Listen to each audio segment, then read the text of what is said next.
balade dominicale en compagnie de Houria Galaiti et Farid Hassadaq.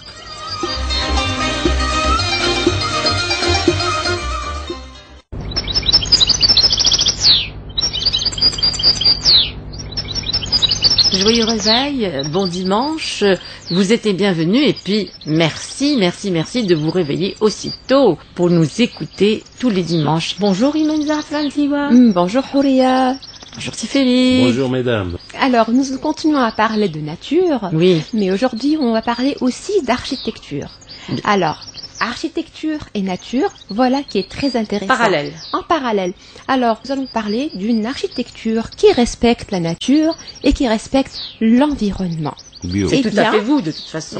Oui, j'essaie de concilier. Oui, bien, bravo. Voilà.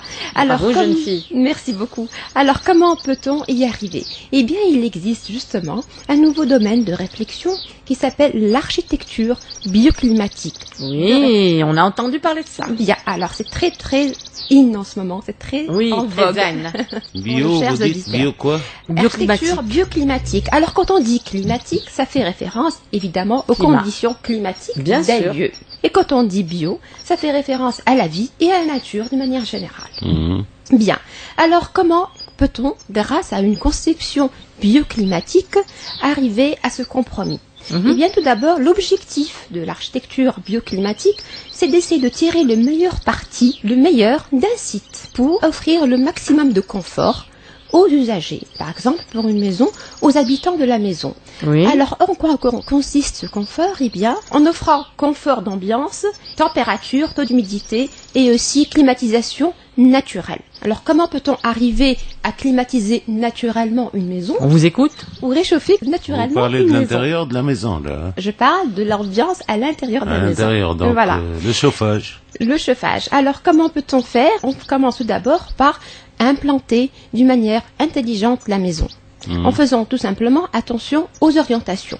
En réalité, on va reprendre une série de règles que nos ancêtres utilisaient dans l'architecture traditionnelle tunisienne, méditerranéenne de manière générale. Les pièces de vie vont être orientées dans nos pays chauds à l'est, de manière à avoir le soleil le matin. D'accord. Et avoir de l'ombre, de la fraîcheur à partir de midi. Oui, c'est bon. Donc les pièces, quand je dis les pièces de vie, c'est le séjour, les chambres à coucher.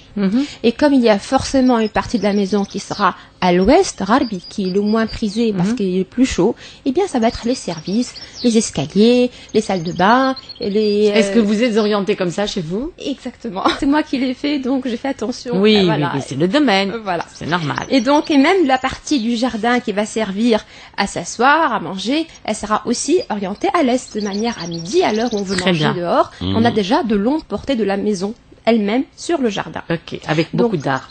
Exactement. J'imagine. Ben oui.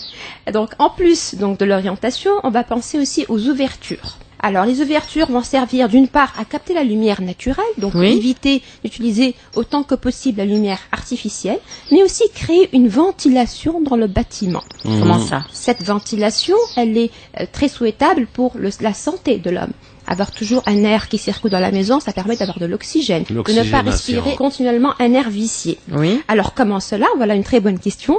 Eh bien, on va utiliser le principe tout simplement que l'air chaud est évacué vers le haut et l'air frais est capté vers le bas. Et à partir de ce principe-là, on va disposer toutes les fenêtres de la maison. Très bien, Donc si on va avoir une pièce fraîche, on va avoir un plafond haut et des ouvertures hautes. Oui. Donc toute la chaleur elle va être évacuée, ce qu'on faisait dans les anciennes maisons traditionnelles. Très juste, oui. Il y a aussi un autre dispositif traditionnel qu'on appelle le malqaf, cette sorte d'ouverture haute. Donc, je reprends des maisons traditionnelles. Vous avez les maisons à patio. Oui. On faisait ce qu'on appelle raqba. Une sorte de cheminée à l'intérieur de la maison avec des ouvertures hautes qui servent à capter tout l'air chaud de la maison, à le faire évacuer par ces ouvertures. Donc, c'est une climatisation naturelle. Cet appel d'air vers le haut, il va créer une circulation d'air dans la maison et une ventilation. D'accord. Il faut aussi protéger les ouvertures qui sont au soleil, au sud et à l'ouest. Il en faut. Il faut bien aérer les pièces qui sont bien sûr, c'est important. Mal exposées. Donc on va faire des auvents, comme dans les maisons de oui, c'est sympa ça. Voilà. Ou encore la traduction, disons, moderne des auvents, ce sont les brise-soleil. Ce sont des lames en aluminium qu'on va mettre sur les façades modernes qu'on voit. Il y en a qui sont amovibles, ça veut dire qui tournent et qui permettent de fermer complètement la Je vous vois dans une maison comme ça. C'est pour l'étancité. C'est pour protéger l'ouverture du soleil. Quand le soleil tape, il n'y a pas d'effet de serre avec le vitrage. J'en viens à la serre, justement. Donc, il existe aussi des serres bioclimatiques dans certaines maisons. Donc, pour certaines plantes. Et au fait, ces serres-là, elles vont servir à réchauffer l'ambiance en hiver. Elles vont capter le soleil en hiver.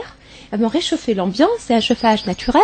Et en été, elles deviennent aussi un lieu, une espèce de système de climatisation de la maison. Donc on va ouvrir la serre vers le haut, on va avoir une petite ouverture pour faire entrer l'air frais du bas, et on va apporter un apport hygrométrique pour essayer d'humidifier un peu l'air. Et c'est le principe du climatiseur naturel. Pour vous rejoindre dans cette idée, il y a eu une présentation de nouvelles bâtisses en Allemagne, en Angleterre, qui captent le soleil justement et l'emmagasine pour la chaleur à l'intérieur. Diffuse. Oui. Pour les énergies renouvelables. Alors, tous ces petits des astuces sont complétées évidemment par l'utilisation d'une énergie renouvelable.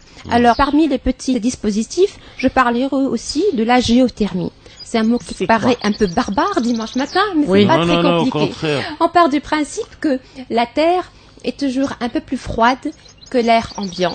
Par exemple, en été. En hiver, c'est le contraire. La Terre est légèrement plus chaude que l'air ambiant. Donc, cet écart de température entre la température de l'air et la température de la Terre vont nous permettre justement de rééquilibrer la température dans la maison. Ah, d'accord. Voilà. Donc, on va faire circuler de l'air dans des tubes qui sont enterrés à moins de 2 mètres par rapport à la surface du sol. Et on va ramener cet air-là, donc on va gagner quelques températures et ça va améliorer la température dans la maison ou dans un autre bâtiment. Hein, d'accord.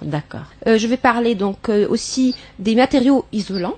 Oui. Donc, une maison bioclimatique doit être aussi très bien isolée. Évidemment, dans notre architecture traditionnelle, nous avions des murs de 50 cm. Des murs en pierre. Voilà, qui étaient isolants et qui avaient eux-mêmes leur propre inertie thermique. Donc, ils étaient plus frais en été et un peu plus chauds en hiver. Mais là, comme nous ne pouvons plus nous permettre, malheureusement, de construire avec des murs aussi épais, eh bien, nous avons des briques thermiques. Il existe sur le marché tunisien, je ne fais pas la publicité, je ne dis pas la marque. Oui. Des briques thermiques de polyéthylène aussi, mettre entre les deux parois, ils mettent de polyéthylène. Dans la double paroi, on peut mettre toutes sortes d'isolants, donc du polystyrène, mais aussi la laine de roche, la laine de verre, etc. C'est très courant maintenant sur le marché local. Les ouvertures, les fenêtres aussi doivent être en matériaux isolants, donc ça ne sert à rien de faire une isolation au niveau des murs si nous avons des ponts thermiques. En double vitrage aussi. Voilà, et aussi par le toit. Eh bien, une grande déperdition thermique se fait par le toit. La maison chauffe par le toit et perd aussi degrés de température par le toit. Alors comment on fait? Eh bien, les plantes. Encore une fois, les plantes vont apporter une réponse magique. Eh bien, on peut faire des toitures végétalisées. On plante le toit. Donc, la couche de terre qu'on va disposer sur le toit, elle va parfaitement isoler la maison de manière naturelle, peu coûteuse, relativement peu coûteuse. On faut compter quand même l'étanchéité. Et puis, ça va ramener une note de verdure en ville dans le béton. Seulement, si on ne fait pas de toiture végétalisée, on peut aussi utiliser la surface, la 5e phase de la maison, la surface du toit, pour installer donc ce qu'on disait des énergies renouvelables, des panneaux solaires. Ces panneaux solaires serviront pour l'eau chaude.